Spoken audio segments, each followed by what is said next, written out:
Hey everybody, Billy Ward here. Welcome to Shift, an online educational program designed and created to help serve you live more abundantly. During this tier of Shift, I've cultivated 7 interviews with master teachers. And today, for today's episode, all you have is me. And I'm going to run myself through the interview that I did with those other teachers. So if I could just start off with describing to you a little bit about what this moment in time has been like for me. I remember back in January when the pandemic hit and we were all called to isolate. And I happened to be down at the beach with my boys. And in some way, shape, or form, we were in a little bit of a bubble being down there. And I had given myself mentally like 2 weeks before I was going to begin to emotionally respond to this, thinking that I had given myself enough time that it would probably be over by then. And I remember when I woke up on that 15th day and I felt like an elephant on my chest, like, oh, we're actually kind of really in this. And we're not returning to what we all experience as being normal for some time. And as we all know, those 2 weeks turned into a month and 2 months and 3 months. And in some way, shape, or form, that it was a little bit of a roller coaster for me. And what I needed to do after those 2 weeks, knowing myself, was I began to create a little bit of a structure for myself. And I decided that I was going to focus a lot on my own self-care and my own personal development. And so on a daily basis, I committed to praying, to practicing yoga, and to meditating. And what I found was that the more I committed to these 3 practices, the easier things got for me. I was still dealing with some internal anxiety and even sadness throughout the whole isolation. But these practices through yoga, through meditation, gave me a mindset and an opportunity to shift internally my perspective at this moment in time. Early on, throughout this process, I was called upon to give a talk to a school. And in all honesty and transparency, I didn't feel like I was in that good of a place to give a talk. And I had explained that to the people that were trying to hire me, and they said, we'd like to have you anyway, and for that reason. And so I went into it really vulnerably. And what I found was, as I prayed on the talk and I thought about what I wanted to convey, ideas started to kind of move through me spiritually. And I came to the hero's journey. And the hero's journey is really present in all of our lives. In every good movie we watch, every good book, a lot of different songs have the hero's journey in it. And ultimately, we all are on a hero's journey. And so I began to look at this moment in time through the lens of a hero's journey. And I'd like to kind of take you through that. So at the top of the hero's journey is this call to crisis or to adventure. And certainly I think we can all empathize with the pandemic and the coronavirus crisis. And so at the top of the circle of the hero's journey is this outside environmental factor that we're faced with. And we move from around the circle, from the known world into the unknown world, where we begin to experience a lot of challenges. Like for myself, the anxiety and the sadness and the disconnection. And it's in this period where we begin to hopefully create potential transformation. And what I mean here is in this period of this unknown space where a lot of us find ourselves during this pandemic, we have the opportunity to really take an honest look at where we are, at what we are, and really begin to, in some way, shape, or form, face ourselves and consider the lives we're living. And for me, there's a lot going on in that bottom half of that circle in terms of the challenges and the trials and the tribulations and the deaths and the rebirths. And I think I would like to share with you what's really at the core of my potential shift, because I think, considering the human experience, I think it's a common universal theme. And so what I've been looking at in my own life is really the relationship I have with myself. And the more I look at my own relationship with myself and how I've historically have been and related to myself, I can tell you right off the bat that I'm pretty hard on myself. I beat myself up a lot, and as a result, I struggle with self-esteem issues. And that might come off as being, I don't know, I've shared that with a few friends and they're like, really? And now I don't mean that I'm in the corner like sucking my thumb and crying and feeling sorry for myself. What I mean that is I think we all have two frames of thought, thoughts that come from love and thought that comes from fear, and thoughts that are healthy thoughts and thoughts that are neurotic thoughts. When I'm thinking on a healthy mindset, certainly I feel good enough and feel worthy of love and belonging. But on that neurotic path is this idea that I'm not good enough, and that's at its core. And I think about that idea, and I wouldn't want anyone, even my worst enemy, to have to kind of walk around with that idea at the core. And I think about my role as a parent with my sons, and I think about what I want to plant within them, those seeds that I would hopefully love to see come to fruition. And the first and foremost idea is this premise that you are loved. And really, I try to convey them that they are loved for no reason at all. They're just loved.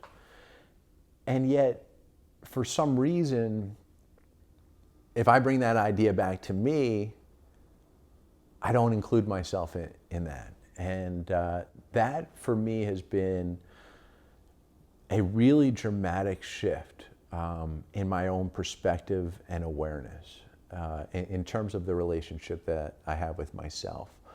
This idea that even when friends or colleagues are affirming or positive or building me up, I might take a compliment and I hear it, or an affirmation, and I feel it, but then I kind of let it pass right on by through me, and then I forget about it.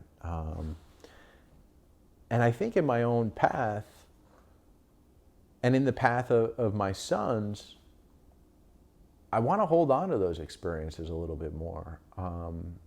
I want to be more receptive to the love coming my way. And I want to, in some way, shape, or form, hold on to it as almost like a receptacle of love. I was reading a quote this morning. I believe the woman's name is Doyle. And she said, we all have a cup. And, that cup is going to inevitably be bumped. And if you bump a cup of coffee, what spills out? Coffee. If you bump a cup of tea, what spills out? Tea. And if you bump ultimately a cup of love, what spills out? Love. And I think for me in this second half of life journey, that's ultimately my personal challenge, is really coming from a place of love, but a real genuine place that says, you know what, I am worthy of love and belonging. I am worthy, and so are you, in the same sentence. And so during this period of time, as I've explored this unknown world and gone through these trials and tribulations, my hope for me is that when I re-enter this this normal world or whatever it is we're walking back into, that I'm able to take this experience and I'm able to take this moment in time and said, you know what, this space really allowed me the opportunity to take a real honest look at myself and the relationship I have with myself, but to go deep enough to the core that I'm at the base of really my own neuroses, which is this idea that I'm just flat out not good enough. And that simply isn't true. It's not true for me, and it's certainly not true for any of you. We are all worthy of love and belonging just as we are, right? Imperfectly perfect. And yet it's been a lot easier for me to share that with all of you, even as a teacher in my school. And then when it kind of comes to myself, it's like, yeah. But this moment in time has really forced me to look at that. And I certainly never wanted to, my interest in being a teacher really comes from being a student. And so I'm here to walk the walk, and one of my intentions on a daily basis is to grow and to love with like reckless abandon. I want to be in a place where when my cup is bumped, love spills out. And I think this space and this quarantine and this isolation, despite its ups and downs, has really given me the opportunity to look deeply at myself and look at the thought that is at the bedrock of some of my neurotic behavior. And so I think the next question is really, so what do you do with that? Here's what I've begun to do. I continue to maintain that structure, the yoga, the meditation, and the prayer. I've also gone back to a few books that have made a tremendous impact on me.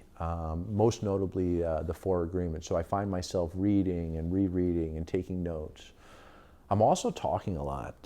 And what I mean by that is I'm reaching out to friends, to colleagues, to mentors.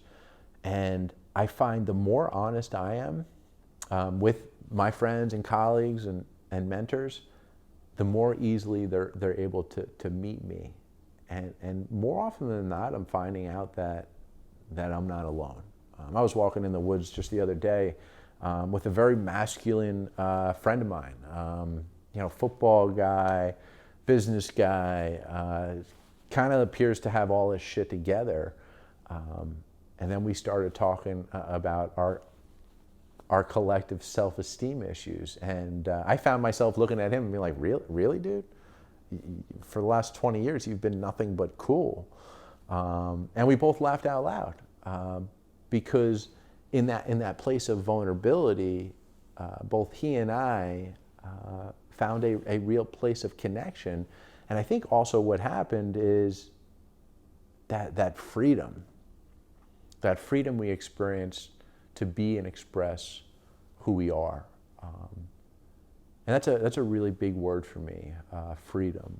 And I think before this pandemic and before this isolation, I would hide that part of me, that part of me that doesn't like me, or that part of me that doesn't think I'm good enough, because I didn't want people to think I was weak. And what I'm finding is the more I share that weak part, the more I open that door, the more people are meeting me there. And that human connection that I'm experiencing with my friends, my mentors, my colleagues, my therapist, that's what's giving me a sense of being alive. And recognizing that we're all in this together, this collective human experience. And I think that's also what makes this moment in time really unique. Everyone is isolated at home right now. Everyone is experiencing challenges with this pandemic. Fears, anxieties, sadness, depression, substance abuse. There's a whole slew of challenges out there, and the unique thing about it is we're all in this together. And in the same way, we're all going to emerge together. And I think for me, my hope and my faith is that we grow and evolve as a human species. A couple weeks ago was Mother's Day, and I found myself on my brother's front yard. We were social distancing with my mother and our kids. And it was a little awkward at first, not hugging or handshaking or physically touching and saying hello. And yet, the day was filled with so much love, like the gratitude that we all had for being together and seeing one another and being able to connect in person was palpable. You could feel it, and I think that little experience was emblematic of what potentially will happen for all of us, regardless of whether or not we're with family or friends or even strangers. And I've seen a little bit of that as we get a little bit out there in these chance occurrences where I bump into friends and we stop and we pause and we talk and we connect. And I think also my hope is that this pause, that this collective pause in time, I think it's something that the world needed. And if you even just look at nature and some of what's happening out there in terms of the health of our Earth, Mother Earth really could use a break, and so could all of us. I think this slowing down is so important. Eckhart Tolle has a book out there. It's titled "Stillness Speaks," and I think prayer is when we talk to God, but silence and stillness is really when we get a chance to hear from God. And I think that voice really comes through our intuition, but I think we have to slow down enough to be able to hear that voice and to create a space where we can ask the appropriate questions like, who am I? What am I doing? What makes me happy? Am I living in a way that I'm experiencing consequences that are in alignment with the truth of who I am? And if not, how do I create an equation that leads up to that happiness? How do I create and cultivate an experience that's in alignment with who I am? And so I think it's important as we come out of this pause to recognize that moving forward, I think it's important that we're able to continue to create those moments of pause and silence for ourselves, because I think it's in those moments that we're really able to learn, we're really able to connect with truth, but ultimately we're able to create a space where we can be really intentional about the way we live. And my hope is, as we come out of this, that each and every one of us has the freedom to really express who we are and be who we are in a way that says, we're all in this together. We're not only in this quarantine and this challenging time facing the coronavirus, but we're all in this together. This life, this trip, this journey, whatever you may want to call it. And if this life is really about connection with self, others, and God, then maybe we should start really paying attention to that connection and how we cultivate those connections.